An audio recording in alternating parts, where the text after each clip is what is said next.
Hey, welcome to another episode of The Pursuit of Being a Stand-Up Leader. My name is Jared Whitman. I'm here with John Russell, and we are breaking down John's book, Be a Stand-Up Leader, The ABCs of Getting the Job Done Right, chapter by chapter. We're in the P's of the book. We're on the second half. Pretty excited. And today we're going to talk about personality types. So personality types, I feel like this has really popped up in the last 5-7 years. I'm sure it's been around forever, but I think more people are in tuned to different personalities, and being able to understand how to communicate amongst those personalities has really become more prevalent as there's been a shift in the marketplace in regards to let's create a more relational atmosphere versus you're the employee, you're the number, I'm the owner, I'm the manager, this is just how it goes. Now it's more of a cohesive place of working because people are more able to relate or learn how to communicate with other people based on their personality type. Yeah, understanding an employee's personality type is an important aspect to know if you're a leader and you want to tailor and customize your communications with that individual. Yeah. Now, that may seem like it's a stretch too far, but the reality is every person has a different personality type, and some take in information and learn differently than other people. Yeah. So it isn't a one size fits all. And you can apply this not only to the relationships between a stand-up leader, business owner, sales manager, vice president, whatever you want to call it, and the employee, because there needs to be an understanding so that your communication is getting through. Yeah, I agree. I think I've taken a couple different personality tests while working within a company and then outside of a company. It can be valuable. I think the really cool part about it is you kind of learn a little bit more about yourself. Right. And then you can recognize the different personality types in other people. And maybe that helps with connection. And then also helps out with understanding why you are not connecting with certain people. Introverts and extroverts is a good place to start. Yeah. So I'm going to talk a little bit about that. But before I do, this is the interpretive report from 2019 for me, for my Myers-Briggs personality type. I happen to be EST and J. Okay. That's a lot. Extroversion, sensing, thinking, and judging. It's just a combination of things that make up a part of my personality. Yeah. It's not 100% you're this way. Right. But if you're looking for people's preferences, like the example they used was try to write left-handed. Try to write right-handed. If you're right-handed, you probably prefer to write right-handed. Yeah. Because left-handed is illegible. Let's just say you can't read it. So how do you recognize extroversion and introversion? You got any perspective on that? I think most extroverted people are going to be outgoing. Most introverted people are going to be shy and timid. You'd think. Yes. Yeah. That's not, I would say, a large percentage. It may be the extreme on the far end of the scale. I would say like when I think about introversion and extroversion, like a creative person is extroverted. Right. An accountant is introverted. Yeah. But you're on the right track there. So there's certain, I think, functions, like depending on how you use your brain, which side, the left or the right, right, which kind of leads into your personality type. Now, this is just my opinion. No, you're on the right track. There's no like, this is how it is. Right. But those are the components that go into my thinking of what an extroverted person is versus an introverted person. Yeah. So for this episode, I want to take a minute and run down some of the character traits of each so that our viewers can use this information to better understand the next person that they come into a conversation with. So here they are, quick. Extroversion. A person may prefer extroversion if he or she initiates discussion, interrupts and asks questions, wants dialogue and face-to-face interaction, makes direct eye contact and physical contact, touch. Extroverts, give them a chance to develop ideas through discussion. Lots of spontaneous verbal information and or feedback, active participation in the process, opportunities to interact with other people.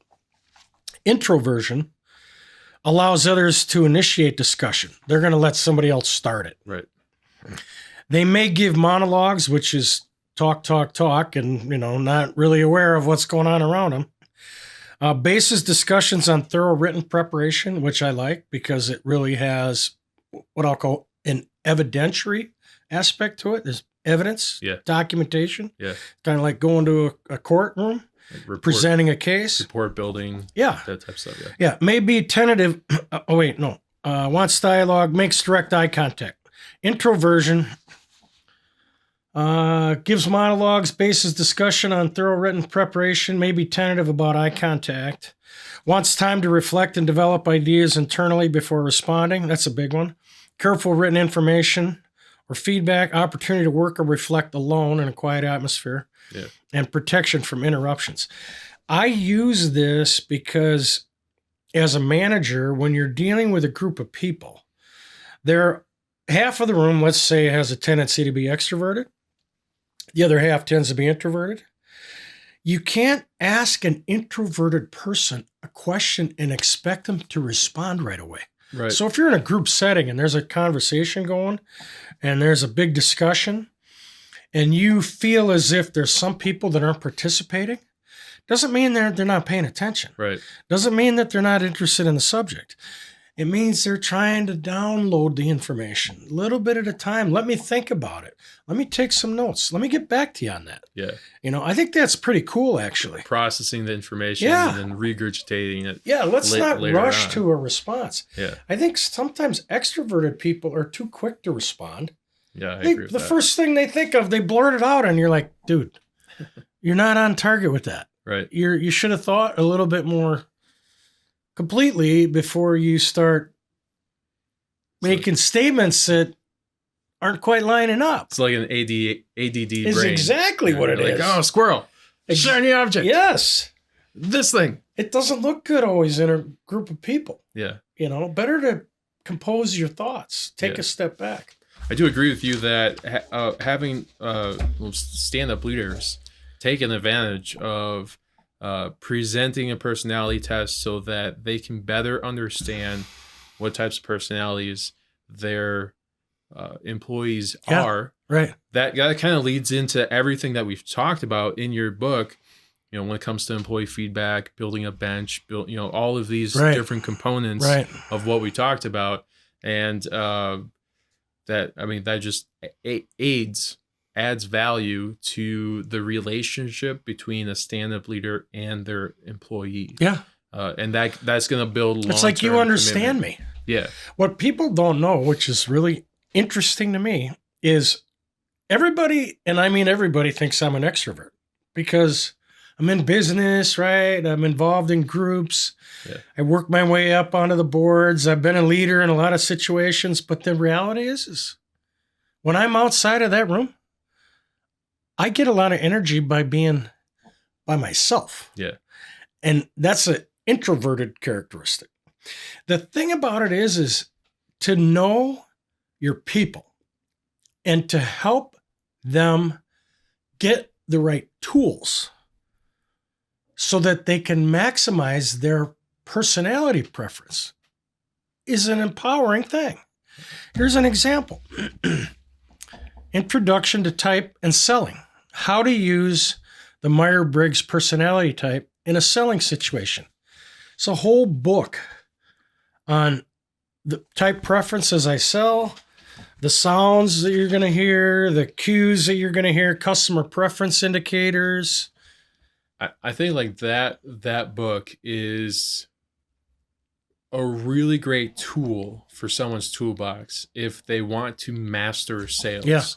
There's right. The thing that I struggle with when it comes to personality types and tests is we have all of these things circling around us as stand-up leaders, as business owners, as entrepreneurs, where we're trying to do all these different things. Right. And now we should be sitting down and studying the different personality types so that when we have communication or conversations. So it's all of these things. I think can be overwhelming, but if you're going to master sales, then that's your tool. Profession. Correct.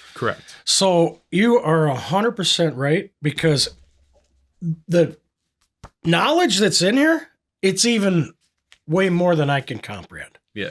So I'll give you another example. This is how to use Myers-Briggs personality types in coaching. I love coaching people. There is so much information in here. I need to spend more time becoming more of a master of this information. Okay. Then there's how to realize type in organizations. There's so much content right here. In the book, it's a very small chapter because you're going to have to do a deep dive. Right. And you're going to have to go in and you're really going to have to launch into the subject. I think if you take Myers-Briggs type personality assessment seriously, it can be a game changer for your business. Yeah. You're going to understand your customers better. You'll be able to respond better. You'll be able to identify what their type is. You'll be able to help your employees become more productive. You'll be able to understand your employees in a better way. But it takes a commitment. Right. It goes all the way to how to sell to customers. There's so much information here. It's a really important chapter. I would even say that you have 4 books there. Yeah. And there's a lot of information in those books. But if you look at it, like you walk into any bookstore and look at the shelf, like personality tests or the psychology of people, and there's just an overwhelm of information. Right. But I would recommend that people take a personality test themselves. I did the DISC test. Okay. In fact, I did 2 different DISC tests. Right. This past year, and I found I forget the the details of it, but the DISC, whatever spelt out, was something that is curses. Like I can adapt to different personalities to make it easier for them. Flexible to the different personality types, which has allowed me to be a supporting actor or supporting character to other people's stories, which is beneficial when it comes to my business, helping other businesses grow and continue to do well. You think about, you took the DISC test. Yeah. Pretty popular. Yep. I've taken a number of different things. One's called the profile. One's called Sales Strategy Index. There's another whole philosophy about the colors. Oh yeah, I've done that one People too. are blue, red, yellow, whatever, orange. It's all really good. But the problem that I believe is right in front of us is everybody skims this stuff. Yeah. Myself included. Same here. I'm speaking from the heart. Yep. I probably could have spent a lot more time deep diving in this. I've had the best training in the world. But if you don't do anything with the training, it's dead in the water. Yeah. So I'm going to go back to this, and it's never too late to refresh your mental capacity on something as important as to recognize what your employees and your customers' personality types are. Yeah. So can you think of any other ways that this could be used in a business setting? I think to know more about yourself is important, especially in regards to what areas of your business you're going to succeed in and what areas of your business you're going to struggle in. And if you're going to struggle in these areas based on your personality type, based on the type of work that's required for that topic or thing, now you can look for someone to take care of that subject or the. What do you mean by that? So like projects. Let's see. One of the things that I do is proposal writing. So it's tedious to me and but necessary. Not the most fun. No, it's not the most fun. Mine are kind of fun now because I made them fun. But when I started off, it was very tedious and minutia. Yeah, minutia. So I could have had an assistant to kind of take care of that and take care of 80% of the work, and I just come in and I do the rest, the 20%. So offsetting some of the struggles that I would experience based on my personality type, based on the type of work that it is. Now I can pay someone else to take care of this so that I can spend that 80% that I would have spent building a proposal or building a presentation in another area. It helps you focus on an area of strength. Yeah. That fits your personality instead of trying to force yourself into doing something that's a secondary. Correct. I think we spend too much time focusing in on trying to correct our weaknesses as business owners, and it's just more cost effective to pay someone to take care of that for us, or 80% of it for us, so that we can exert more energy and brain power and mental strength on the components of our business that are really our strengths and is why we got into business in the first place. That's just my opinion, though. No, you're right. Work into an area that comes more naturally to you. So personality types are pretty important. And I think most people, and most people in business for sure, skim over this stuff. They don't spend enough time really developing an understanding so that they can recognize other personality types. Yeah. So that you can tailor and customize your communications. Yep. To be a more effective leader with the people around you. What would say some of the steps that business stand-up leaders can take to digest the personality type tests a little bit better? It's just real easy. Develop enough of an understanding of what it means to be an extrovert and an introvert. Start there. Okay. And then when you're in a communication situation, one of the first things you want to try to do is, without overjudging, identify the personality type of the person that you're talking to in your own mind. Yeah. It's not that difficult. I just touched on it a second ago, and it's real simple.